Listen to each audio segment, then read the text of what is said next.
Good morning everyone. Thank you very much for this workshop. Today I'm talking to you about regulatory T cells and specifically on chimeric antigen receptor T cells and their application as drugs for immunotherapy. So Tregs it is a subset of T cells that play an important role in immune regulation and tolerance in our body. The one is Tregs, which are thymically derived population cells, CD4 plus, CD25 positive, MARP3. They can also be generated in the periphery in our body and in vivo, and this can be generated from conventional T cells. CD4 T cells.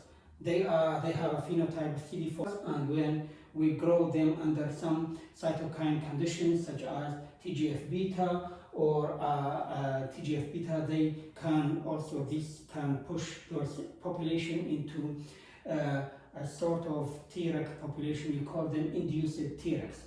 The function of Treg cells is different than effector T cells. When our body is invaded by a pathogen, this pathogen can produce inhibitory cytokines such as IL-10 and TGF-beta, or they can produce some granzymes. They also can metabolically control antigen-presenting cells. They have multiple mechanisms that can suppress those unwanted immune responses in our body, which prevent autoimmune disease. So because of these multiple mechanisms of Tregs as regulatory T cells, and that can stop autoimmune, that can be a cell therapy. So there are three main approaches or products that are companies and that are polyclonal Tregs. And the cell yield in these approaches is very high. However, their specificity is very low because it is polyclonal, and they gene with a T cell receptor. So it is the external part of the antibody and the internal part of T cell receptor. And there are different generations of these chimeric T cells, and this all has been optimized within years to improve those cells' cytotoxicity, proliferation and persistence, and also survival. So for the first generation, it is the first one. It has the antibody external part and the T cell receptor.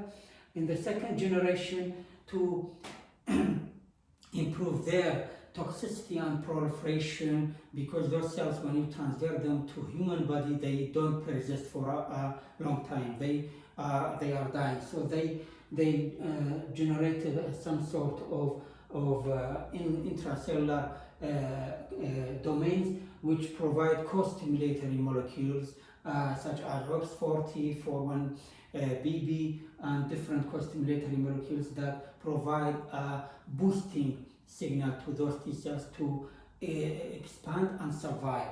The third generation have two of those co-stimulatory signals or molecules, and the fourth generation is being designed also. Those cells can generate by themselves IL-2, which is very important cytokine for keeping them happy and stable and proliferate in our body and exist for a long time.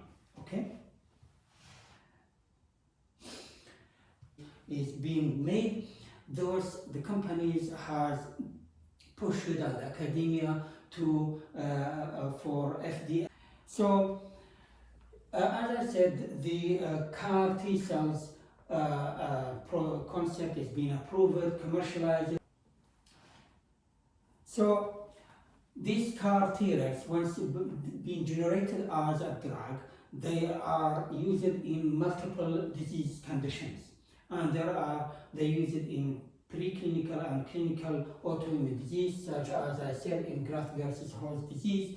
They use it for treating type 1 diabetes, rheumatoid arthritis, multiple sclerosis, vitiligo, IB disease, asthma, hemophilia, and immune responses to gene therapies. These are clinical, these are the applications of those CAR Tregs.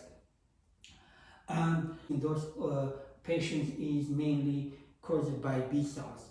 So this CAR CD19 cells can kill B cells, and that led to clinical improvement of autoimmune disease in those patients. And this was the first clinical work is being done to treat autoimmune disease. So CAR Tregs can be generated in two approaches, generally in the lab. You can generate CAR Tregs from taking the population of CD4 positive, CD25 positive T cells, and then transduce them with by a viral vector with the CAR gene, and that will generate you CAR Tregs. Or you can also be, because sometimes the number of for after organ transplantation, the patients may have some sort of immune responses, and the body is targeting this organ and refusing it. So instead of injecting those patients with immunotransfer those CAR Tregs to a human body, they should be stable for a long time. And clinical trials and other studies show that these T cells, after we transfer them to human body, they can be stable for more than 1 year and survive also. So the other key properties, survival. As I said, they provide them now for the first. They take a donor, peripheral blood, as I said. They purify Tregs as a master product, and then they isolate this CD4 positive, CD25 positive Tregs.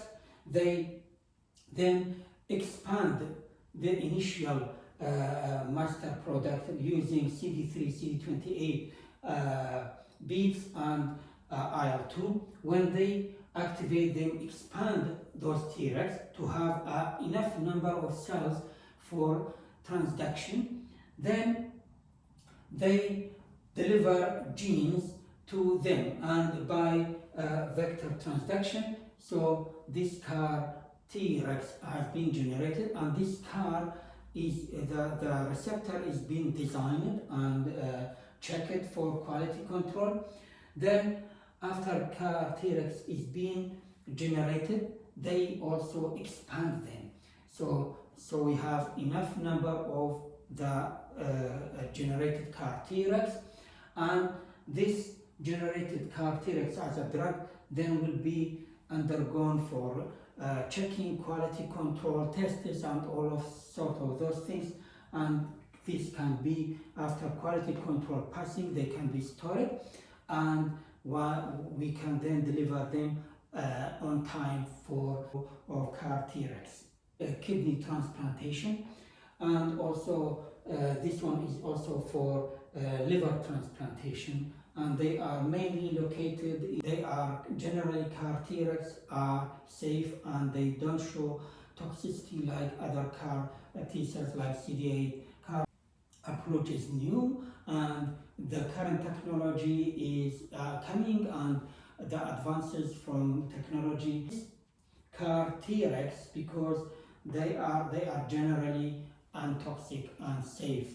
However, further tests are needed and need to be validated. Antibodies, and developing of those antibodies time consuming and difficult.